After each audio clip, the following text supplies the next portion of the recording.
20वीं सदी के प्रथमाचार्य चारित्र चक्रवर्ती आचार्य श्री शांति सागर जी महाराज की,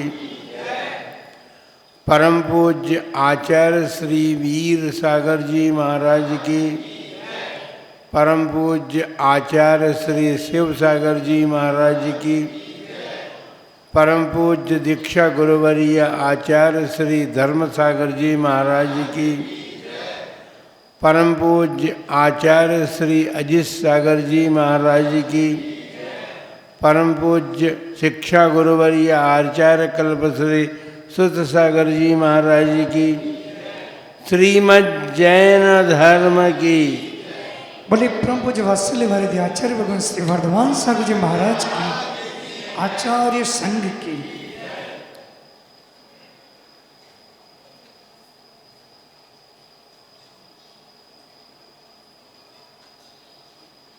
सूर्य उदित होता है, रात्रि का विसर्जन होकर प्रभात काल का प्रारंभ हो जाता है और वह प्रभात का प्रकाश सबको अत्यंत प्रिय होता है, क्योंकि रात्रिकालीन अंधकार कहें या चंद्रमा के प्रकाश से कहें, चंद्रमा का प्रकाश शीतल होता है, यद्यपि सूर्य का प्रकाश तीक्ष्णता को लिए हुए होता है। यदि ज्येष्ठ का महीना आ जाए तो फिर और ज़्यादा तीक्ष्णता को प्राप्त होता है। अभी आश्विन मास चल रहा है, वर्षा ऋतु समाप्त ही हुई है, फिर भी आश्विन मास का सूर्य जो है संसार में अपनी तीक्ष्णता बिखेर रहा है। कहने का हमारा तात्पर्य यह है, भले ही सूर्य के प्रकाश में तीक्ष्णता हो, किंतु उस तीक्ष्णता को सभी लोग अच्छा इसलिए मानते हैं कि रात्रिकालीन समय समाप्त हो गया है और प्रातःकाल हो चुका है। सूर्य की प्रथम किरण ही हमें आभास करा देती है कि रात्रि का समाप्त होकर के प्रभात का उदय हो गया है। ये बात अलग है कि कोई कोई लोग रात्रि में देर से सोते हैं तो प्रभात काल का समय भी उनके लिए प्रसन्नतादायक नहीं होता, क्योंकि 9 बजे तक उठते हैं लोग। तो बताइए कि सूर्य की प्रथम किरण जब हमारे नगर में या हमारे प्रांत में कहें, हमारे देश में कहें, जहाँ जहाँ भी सूर्य की प्रथम किरण का उदय होता है, तो सूर्य की प्रथम किरण का प्रकाश जो है हमारे ही मन को नहीं, वनस्पति काय के जीव जो सरोवरों में होते हैं, कमल, जिनको समाज अत्यंत प्रेम करती है, ऐसे कमल पुष्पों को भी विकसित करने का कारण बनती है। जब वनस्पति काई पुष्पों को भी विकास प्राप्त कराने में कारण प्रभातकालीन सूर्य होता है, तो हम सभी के जीवन में तो वह प्रकाश हमारे जीवन के विकास का कारण बनता है, बन सकता है। यदि हम चाहें तो। ये तो सूर्य के प्रकाश की बात हमने कही बहुत समय पहले।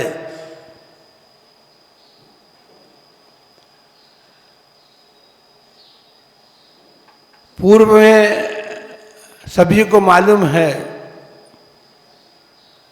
कि सूर्य का उदय पूर्व में ही होता है। भरत क्षेत्र का सूर्य पश्चिम में अस्त होता है, लेकिन ऐरावत क्षेत्र का सूर्य भी पूर्व की ओर ही उदित हो माना जाता है, कहा जाता है। भरत क्षेत्रवासी पश्चिम दिशा की ओर सूर्य गया है तो उसे कहते हैं कि पश्चिम दिशा अंधकार को देने वाली है, क्योंकि सूर्य अस्त हो गया, सूर्य का प्रकाश समाप्त हो गया, अब तो रात्रि ही आनी है। लेकिन ऐरावत क्षेत्र के लोग प्रसन्नता को प्राप्त होते हैं, क्योंकि उनके यहाँ सूर्य का उदय हो गया। भले ही आपके यहाँ सूर्य अस्त हुआ हो, लेकिन वही सूर्य जो है ऐरावत क्षेत्र के लिए प्रकाश पुंज लेकर के गया है। बंधुओं, हमारे देश में भी, हमारे भरत क्षेत्र में कहें और भरत क्षेत्र में भी क्या कहें, आर्यखंड में,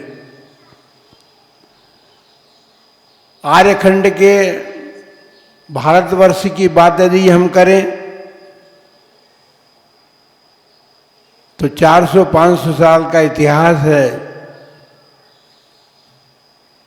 कि यहाँ पर कोई सूर्य नहीं था। आकाश के सूर्य की बात नहीं कर रहे हैं, वो तो कभी बंद होता ही नहीं है। उत्तर भारत में निवास करने वाले श्रावक जन अत्यंत भाग्यशाली थे कि उनके प्रांत में, उत्तर प्रांत में तीर्थंकर प्रभुओं का जन्म हुआ है, और तीर्थंकर प्रभुओं का जन्म ही नहीं हुआ, उन्होंने निर्वाण भी उत्तर भारत में ही प्राप्त किया।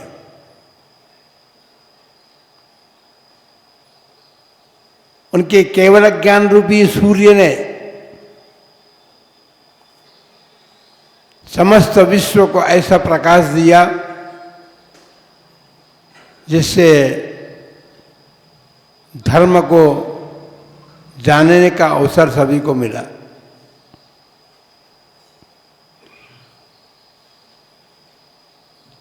उसका मतलब ये नहीं है कि उत्तर भारत में तीर्थंकर होते रहे हैं, धर्म तीर्थ का प्रवर्तन करते रहे हैं और उन्होंने निर्वाण भी यहाँ से प्राप्त किया।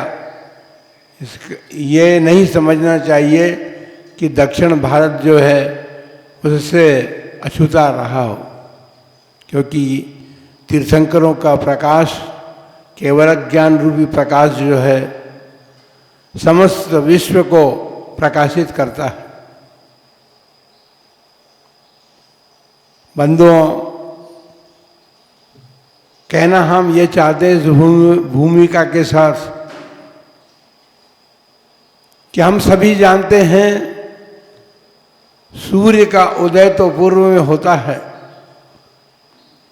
लेकिन 20वीं शताब्दी में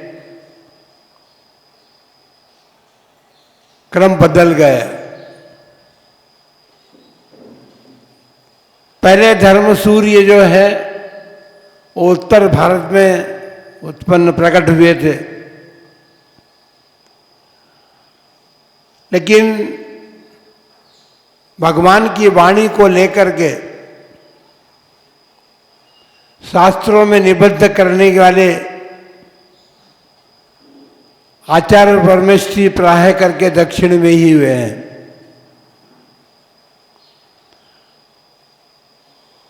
इसलिए यह कहा जा सकता है कि धर्म तीर्थ का प्रवर्तन उत्तर में हुआ। प्रकाश उसने भले ही समस्त विश्व में दिया हो, लेकिन उत्पत्ति जो है उत्तर भारत में भी। किंतु जो नेत्र हमें प्रकाश दे रहा है अब तीर्थंकर के अभाव में, वो नेत्र दक्षिण भारत में प्रकट हुए थे।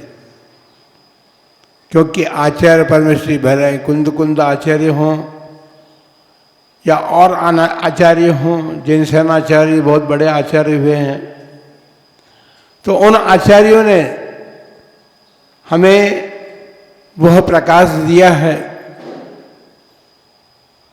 जिस प्रकाश में सूर्य के प्रकाश की भी आवश्यकता नहीं है। यदि नहीं भी हो सूर्य का प्रकाश तो भी हम उस प्रकाश में अपने आत्मा को समझ सकते हैं। दक्षिण भारत में बहुत पहले आचार्यगण होते रहे हैं, लेकिन पिछले 400-500 वर्ष का इतिहास है कि किसी भी दिगंबर मुनि ने देश में जन्म नहीं लिया। उत्तर भारत की तो बात छोड़ ही दें, क्योंकि उत्तर भारत में तो पंडित लोग थे और सारे पंडित और विद्वानों ने अपने भजनों में इस बात को प्रकट किया है। उनके मन में ये भावना लगी हुई थी कि शास्त्र में जिन मुनियों का वर्णन पाया जाता है उन मुनियों के दर्शन हमें कैसे होंगे, कब होंगे। क्योंकि उनकी कल्पना में तो ये था कि मुनि तो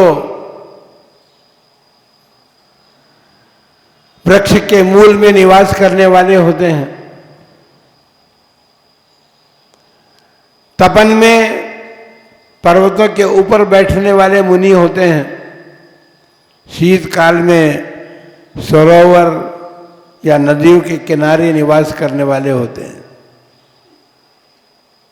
ये बात चौथे काल की हो सकती है, क्योंकि ऐसी चर्या का परिपालन करने के लिए शारीरिक संवर्धन की आवश्यकता भी होती है। शारीरिक संवर्धन के अभाव में पंचम काल में ऐसे मुनि नहीं मिले जो वर्षा काल में वृक्ष के मूल में निवास करें और ग्रीष्म ऋतु में पर्वतों के शिखरों पर निवास करने वाले ऐसे मुनि पंचम काल में नहीं मिले। लेकिन फिर भी दक्षिण भारत में एक ऐसे सूर्य का उदय हुआ जो यत्किंचित उन शास्त्र में वर्णित चतुर्थकालीन मुनियों जैसी चर्या का पालन करने वाले उत्पन्न हुए। हम सब उस महान आत्मा का स्मरण कर रहे हैं जिन्हें शांति सागर जी महाराज के नाम से जाना जाता है।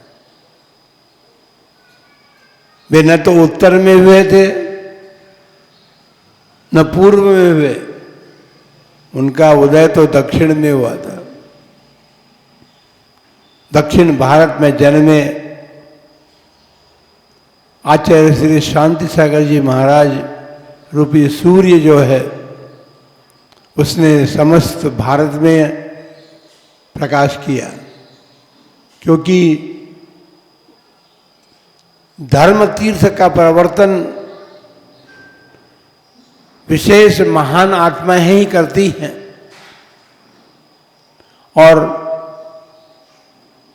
उन जैसी महान आत्मा के संदर्भ में अपन इतना ही जानते हैं कि वे दक्षिण में हुए, कर्नाटक प्रांत में हुए और ज़्यादा से ज़्यादा यदि जानते हैं तो भोजग्राम में हुए। पंडित प्रवर सुंदरचंद दिवाकर ने दक्षिण के ही एक गांव में दक्षिण पर्वत में गए थे।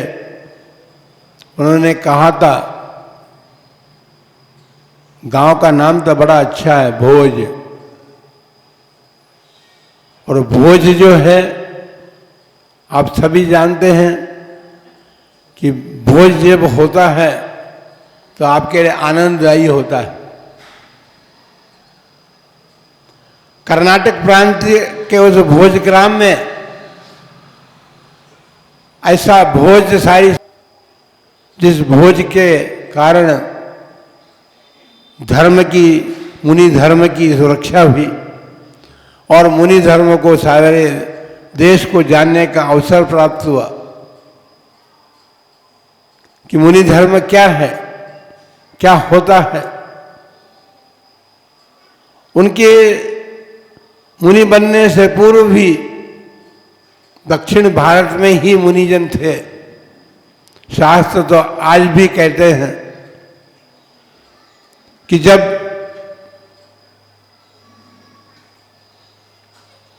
धर्म का विनाश होगा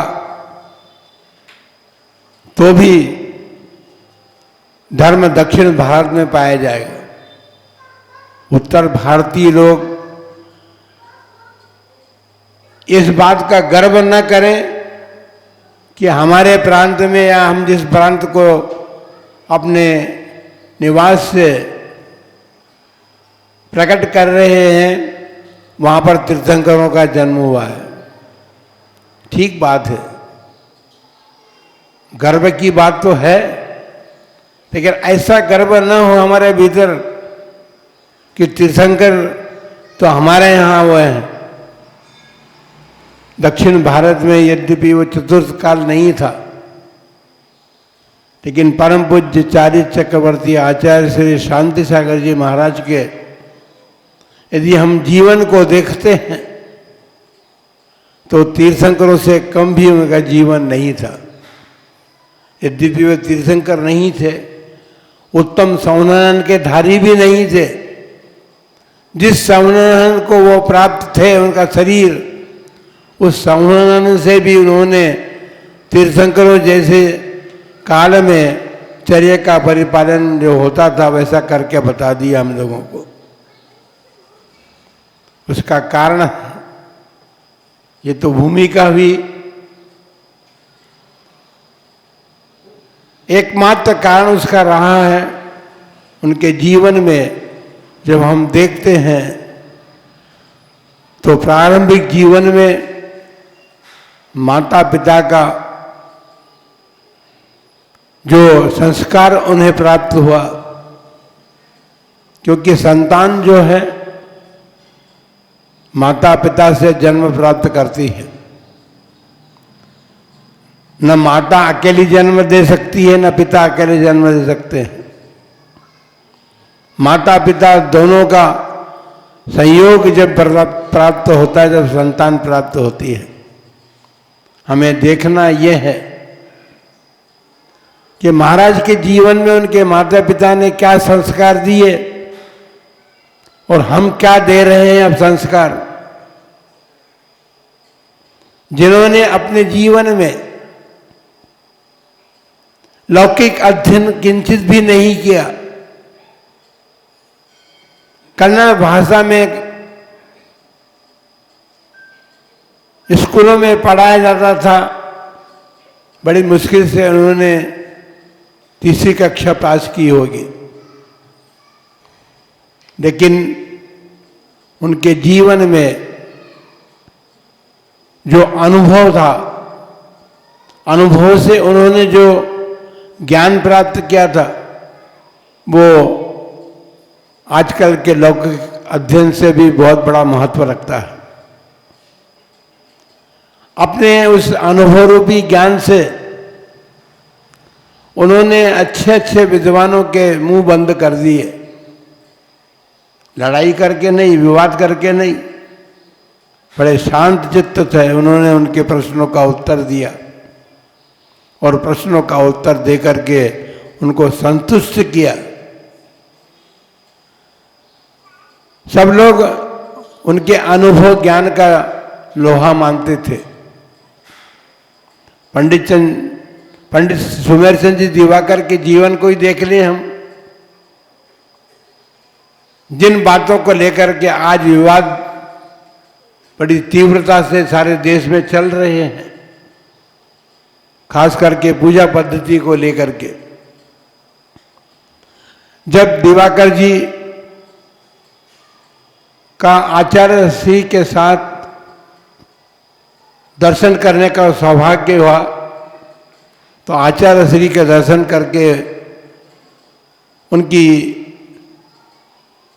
पूजा पद्धति को लेकर के प्रश्न उत्तर चले, और ये शर्त भी हुई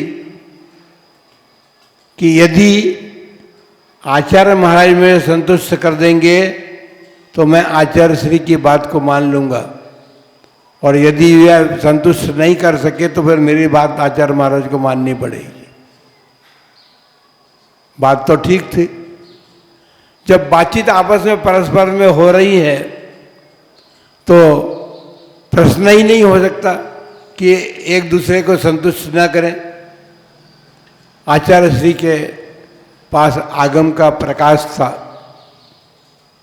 क्योंकि हम सबके लिए भी उस आगम रूपी सूर्य के प्रकाश का हमें सेवन करना चाहिए। अभी ठंडी के दिन आने वाले हैं, थोड़े से दिन बाकी हैं। सबको यह रहेगा कि सूर्य का प्रकाश प्रकट हो तो सूर्य के प्रकाश में जाकर के बैठें, उसकी ऊष्मा से अपने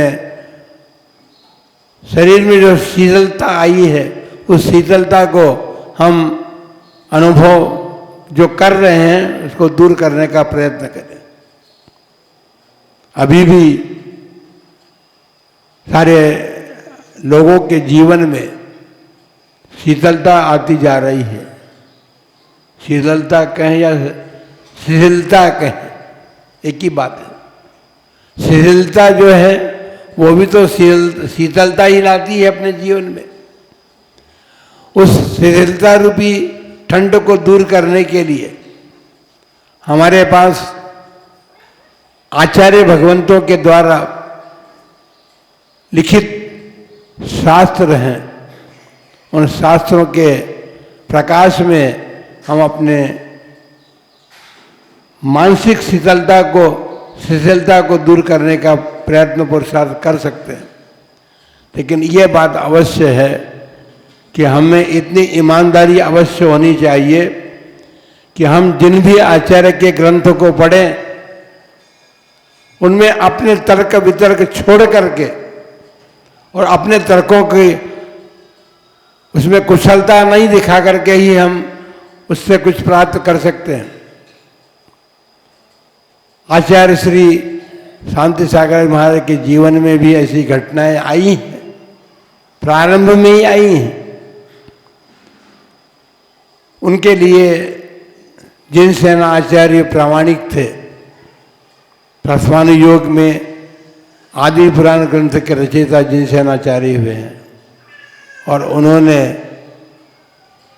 प्रारंभ में श्रावकों के लिए एक उपदेश दिया था, और लिपिबद्ध है। सप्त परम स्थान, 7 परम स्थानों की चर्चा उन्होंने की है आदि पुराण में। और उस सप्त परम स्थान में सबसे पहला परम स्थान है सज्जातित्व। सज्जातित्व का प्रतिपादन किस प्रकार किया जाता है, कर रहे हैं, कैसा लोगों को समझाया जा रहा है, यह बात दूसरी है। लेकिन आचार्य देव ने तो ये कहा है, वैसे उनके शास्त्र में और भी वर्णन है।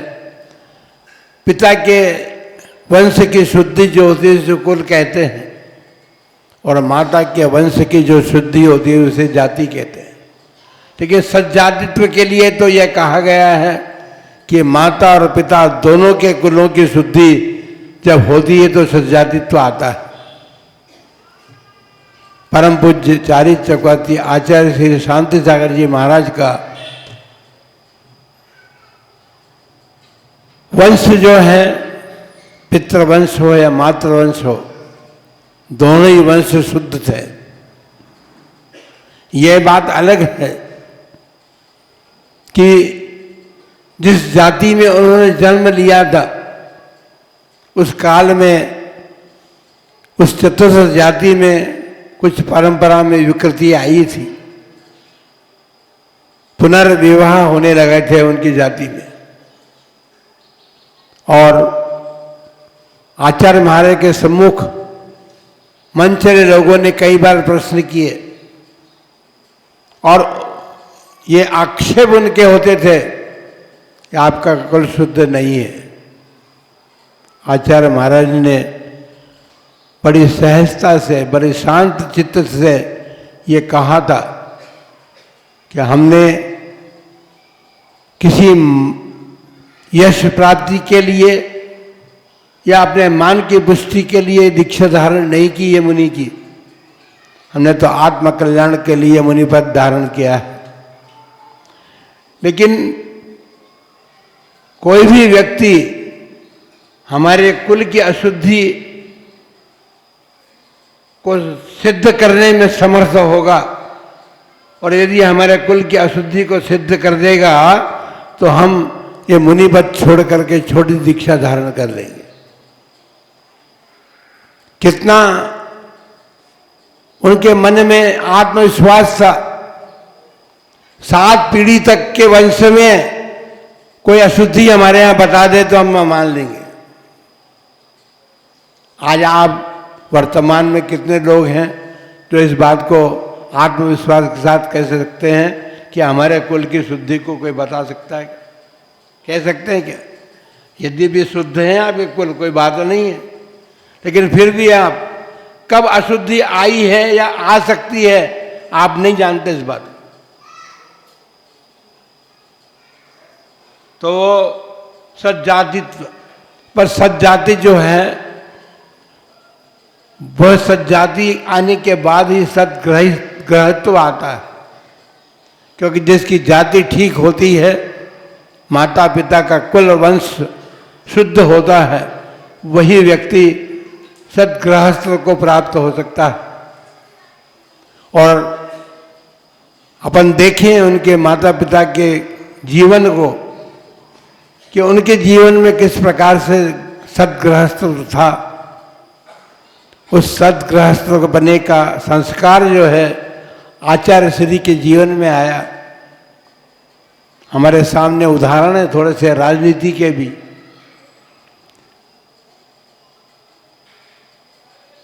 डॉक्टर राजेंद्र प्रसाद जी देश के प्रथम राष्ट्रपति बने थे। उनके शब्द भी ये थे कि मेरे जीवन में जो कुछ भी आया है वो मेरे माता पिता के संस्कार से आया है। हम बहुत उसकी बात तो नहीं करेंगे, लेकिन एक संक्षिप्त बात हम कर रहे हैं कि उनने भी यही कहा था कि मेरे जीवन में जो कुछ विशेषता है वो मेरे माता पिता के संस्कारों से आई है। शिवाजी में उनका भी यही कथन था। उन्होंने अपनी आत्मकथाओं में इस बातें लिखी है कि मेरे जीवन में मेरी माता जीजाबाई के संस्कार मेरे जीवन में हैं। तो माता पिता यदि अपने जीवन को संस्कारी रखते हैं तो अपने संतान को भी संस्कार दे सकते हैं। दूसरी ओर हमारे देश में औरंगजेब भी हुआ है और उसके पिता का नाम शाहजहां था। शाहजहां ने मौलवी को भार सौंपा कि मेरे पिता को तुम संस्कार, मेरे पुत्र को संस्कार, धार्मिक संस्कार दे करके और उनको उसके जीवन को ठीक बनाओ। बात हो गई, मौलवी ने पढ़ाना शुरू किया और पिता ने तो एक तत्व ज्ञान देना, मौलवी उन्हें इधर उधर की बातें तो बताई, उसे तत्वज्ञान की बात बताई। लेकिन औरंगजेब ने कहा कि मेरे पिता ने तो कहा था कि तुम्हें तत्वज्ञान देंगे, पर तुमने मुझे कुछ भी नहीं दिया। इतनी कठिन जो कुछ दिया वो इतना कठिन था कि उसके मेरी बुद्धि समझ ग्रहण भी नहीं कर पाई। और तुमने कभी ये नहीं बताया कि युद्ध कैसे किया जा सकता है, सेना कैसे एकत्रित की जा सकती है, ये तो तुमने बताया नहीं। क्योंकि अपने औरंगजेब ने वही काम किया अपने जीवन भर, और इसीलिए उसके जीवन में वो संस्कार नहीं मिल पाए। इन सब के जीवन को हम देखते हैं। महात्मा गांधी के जीवन को देखें तो महात्मा गांधी ने भी यही कहा, अपनी आत्मकथा में लिखा है कि मेरे जीवन में मेरी माता का संस्कार है। बंधुओं, जो भी महापुरुष होते हैं ऐसे ही नहीं हो जाते, उनको संस्कार प्राप्त होते हैं। वो संस्कार ही उनके जीवन में महानता को उत्पन्न करते हैं। इसीलिए कहा जा रहा है, कहा जाता है, कहा गया था कि परम पूज्य चालीस चक्रवर्ती आचार्य श्री शांति सागर जी महाराज के जीवन में माता पिता का संस्कार था। सत्यवती जिनकी माता थी, पाटिल गोत्र था और अंग्रेजों का जमाना था। अंग्रेजों के जमाने में पाटिल को बहुत अधिकार भी प्राप्त थे। 1 महीने की सजा देने तक का अधिकार भी प्राप्त था उनको। उनके पिता भीम गौड़ा थे। लेकिन जब 68 वर्ष के करीब उनकी उम्र अवस्था रही होगी, भीम गौड़ा ने, उसके पहले महाराज के मन में तो जैसे लगता है कि बचपन से ही मुनि बनने के भाव थे, संस्कार थे। लेकिन पिता ने ये शब्द कहे थे कि जब तक हम जीवित हैं तब तक तुम घर में रहकर के ही धर्म साधन करो। आज यदि कोई पिता कहे किसी पुत्र को तो पुत्र मानेगा इस बात को, धर्म की बात तो दूर रहने दो। लेकिन हमारी सेवा करो ये भी करने मानने के लिए तैयार है क्या कोई पुत्र? दोनों माता और पिता की समाधि के बाद अपने वैराग्य को, जो वैराग्य उनका बचपन से चला आ रहा था, उस वैराग्य को परिपुष्ट करने के लिए उन्होंने दीक्षा धारण की थी 23 वर्ष की उम्र में। इसके पहले उन्होंने पिता उनके इतने बलिष्ठ थे, 16 वर्ष पहले अपने आयु के समाप्त होने के 16 वर्ष पहले से ब्रह्मचर्य का परिपालन करना शुरू कर दिया था। आदि गौड़ा और देवे गौड़ा, 2 उनके बड़े भाई थे साथ, और उनका नाम सात गौड़ा था। माता पिता के संस्कारों का प्रभाव तो देखिए कि जिनकी बचपन से ही मुनि बनने की भावना थी, और 18 वर्ष की उम्र में जिन्होंने सिद्ध सागर मुनिराज के पास जाकर के ब्रह्मचर्य व्रत ले लिया था। ब्रह्मचर्य की बात तो अभी बहुत कठिन है, नाम सुनना ही बहुत कठिन है अभी वर्तमान में। तो ब्रह्मचर्य किसे कहेंगे, इस बात को समझाना भी बहुत बड़ा कठिन काम है। क्योंकि वर्तमान में संस्कार तो नहीं है, और संस्कारों के अतिरिक्त संस्कारों को बिगाड़ने वाले साधन बहुत से वर्तमान में हो गए। YouTube क्या कर रही है आपकी? हमको बड़ा आश्चर्य होता है कि रात को सोने से पहले तो ये था कि लोग चाय पी करके सोते थे, भोजन करने से पहले चाय पीते थे। लेकिन अब तो वो मोबाइल देखे बिना उनको नींद नहीं आती, चाहे कुछ भी परोसा जा रहा हो मोबाइल में। पिता ने ब्रह्मचर्य व्रत का परिपालन किया 16 वर्ष पहले समाप्त आयु समाप्त होने के 16 वर्ष पहले से, और 16 वर्ष पहले से ही उन्होंने एक समय भोजन करना शुरू कर दिया था। उनके बड़े भाई आदि गौड़ा ने जब सुमेरचंद दिवाकर से उनसे पूछा तो उन्होंने बताया कि हमारे पिता के जीवन में ये बात थी, और उन्होंने कहा था जब सात गौड़ा ने ये बात पूछी उनसे तो उन्होंने कहा कि अब चिंता मत करो, हमारा समय ज़्यादा नहीं है। अनुभव की बातें जिनके पास होती है वे अपने जीवन की सच्चाई को जान लेते हैं कि हमारा जीवन कितना है, और उन्होंने धीरे धीरे एक कटोरी अनाज लेना शुरू कर दिया। उससे पहले आदि गौड़ा और देवे गौड़ा ने ये बात कही थी कि हम पिता ने घी का त्याग कर दिया था, तेल का त्याग कर दिया, सारे स्निग्ध पदार्थों का त्याग कर दिया था। समाधि की साधना कर रहा है जो व्यक्ति, वो तो गृहस्थ थे। मुनिजन तो समाधि की साधना करने के लिए बहुत कुछ त्याग करते हैं, लेकिन उन्होंने भी त्याग अपने जीवन में करना प्रारंभ कर दिया था। उनके जीवन में त्याग को देख करके दोनों भाइयों ने उनको नारियल का दूध बना करके और उनके भोजन में देना शुरू किया था, लेकिन वो भी ज़्यादा दिन नहीं ले पाए। बंधुओं, जिनके माता और पिता ऐसे हों, जिनकी समाधि की साधना की ललक जिनके जीवन में हो, तो फिर उनके धर्म की बात तो अपन सोच ही सकते हैं। आपने सबने सुना कि माता ने कमल पुष्पों से भगवान की पूजा करने की भावना व्यक्त की थी।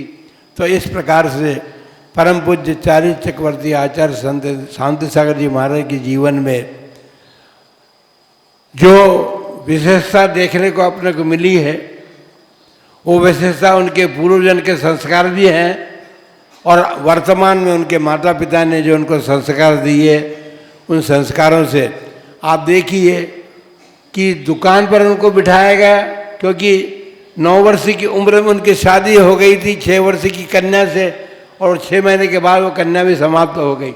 महाराज के शब्द हैं, सुमेरचंद जी दिवाकर ने लिखा है कि महाराज ने यह कहा कि हमने 6 महीने भी वो रही, लेकिन हमने उसे अपनी पत्नी के रूप में कभी स्वीकार नहीं किया। 9 वर्ष की उम्र, ठीक बात थी, क्योंकि बड़े भाइयों की शादी हुई थी, तो माता पिता के भाव ऐसे हुए होंगे कि भाई घर में एक बहू और आ जाएगी, इसलिए उनकी शादी कर दी थी। 18 वर्ष की उम्र में जब दूसरी बार पिताजी ने कहा था कि तुम घर में रह करके धर्म साधन करो, क्योंकि उनको अब भय लगने लगा था कि ये कभी भी दीक्षा धारण कर सकता है। तो इसलिए 43 वर्ष की उम्र तक वे अपने घर में रहे, लेकिन घर में रहेंगे तो कैसे रहे, साधु जैसा जीवन उनका रहा। उन्होंने भी एकासन पूर्वक अपना जीवन व्यतीत किया। इसलिए उन महापुरुष के जीवन में जो महानता हमें दिखाई देती है। आज चारी चक्रवर्ती ग्रंथ प्रकाशन हो गया है, कितने लोग ऐसे हैं जिन्होंने चारी चक्रवर्ती ग्रंथ का आद्योपांत अध्ययन और स्वाध्याय किया। हमने कहा था, प्रभात की बात कही थी हमने, शुरू में हम भूमिका बनाई थी। वो प्रभात तो वहीं से शुरू हुआ था कि हमको भी एक सूर्य ऐसा मिला जो हमको धर्म का प्रकाश दे सका। तो ऐसे धर्म के प्रकाश देने वाले चारी चक्रवर्ती आचार्य श्री शांति सागर जी महाराज के जीवन में हमने क्या प्राप्त कर सकते हैं, हम उस ग्रंथ को पढ़ करके, और अपने जीवन को कैसा निर्मित कर सकते हैं, ये शिक्षा हमें उनके जीवन से प्राप्त होती है। उन्होंने जो आपने दीक्षित जीवन में जो कुछ किया वो तो अब फिर करेंगे बात, लेकिन प्रारंभिक जीवन की बात यह रही उनकी कि उन्होंने धर्म को धारण तो प्राप्त तो कर लिया था, लेकिन लौकिक जीवन में भी उनकी निष्प्रहता कितनी थी, अनासक्ति का भाव कितना था। दुकान पर बैठते थे, अनासक्त रूप से बैठते थे। मांगीलाल जी, कपड़े की दुकान आपकी भी है। महाराज ने भी कपड़े की दुकान पर बैठना प्रारंभ किया था, लेकिन कैसे वे स्वाध्याय करते रहते थे अपने दुकान पर बैठ करके, और अपने मित्रों के साथ उनकी चर्चा भी होती रहती थी। कोई ग्राहक आया तो कह रहे थे भाई तुमको जो पसंद हो कपड़ा ले लो, कितना चाहिए उतना नाप करके फाड़ लो, पैसा बोले गोलक में डाल दिया। बताओ, ये इतनी अनासक्ति का भाव जिनके जीवन में हो। खेत में बिठाएगा, माता पिता को चिंता थी ना ये मुनि ने बन जाए, इसलिए उनको जीवन को मोड़ देने के लिए ये कार्य किए गए। उनको खेत में खेती के उसमें बिठाया गया तो वहाँ भी वो अनासक्त थे। पड़ोस में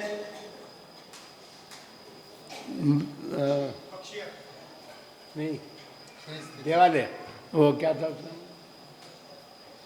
खैर पड़ोस में एक खेत था, वो उसका खेत उसका स्वयं का नहीं था,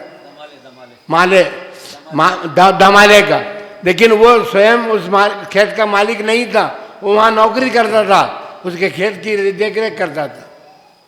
तो वो पक्षी को उड़ाता था क्योंकि नौकर आदमी है। मालिक के खेत में यदि धान्य पैदा नहीं होगा तो उसको नौकरी कौन देता, तो वो पक्षी को उड़ाता रहता। और उड़ते पक्षी तो पास में महाराज का खेत था, वहाँ आकर के पक्षी बैठ जाते, चूकते थे दाना।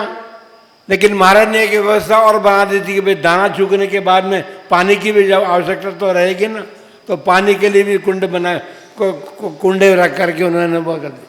लेकिन इतना ही नहीं, वो खेत की तरफ पीढ़ी दे करके बैठ जाते थे ताकि पक्षी उनसे भयभीत ना हो।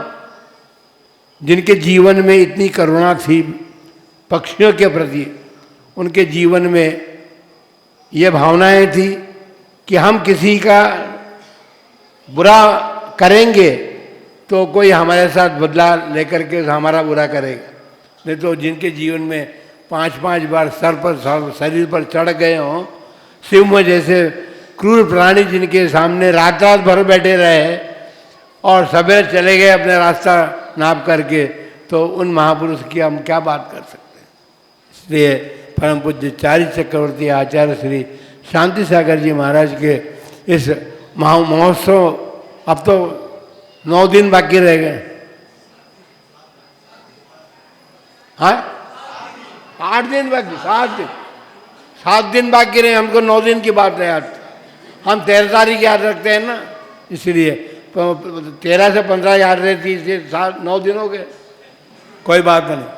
लेकिन पाठशाला वालों का भाग्य खुला और ये उत्सव का प्रारंभ पाठशाला से होगा, ये भाग्य की बात है आप लोगों की।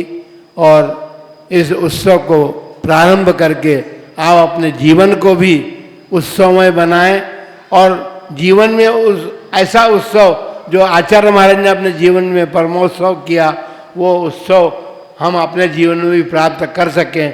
ऐसी भावनाओं के साथ आप सबके लिए मंगल आशीर्वाद कि ऐसी भावना भा करके उस महोत्सव को संपन्न करें।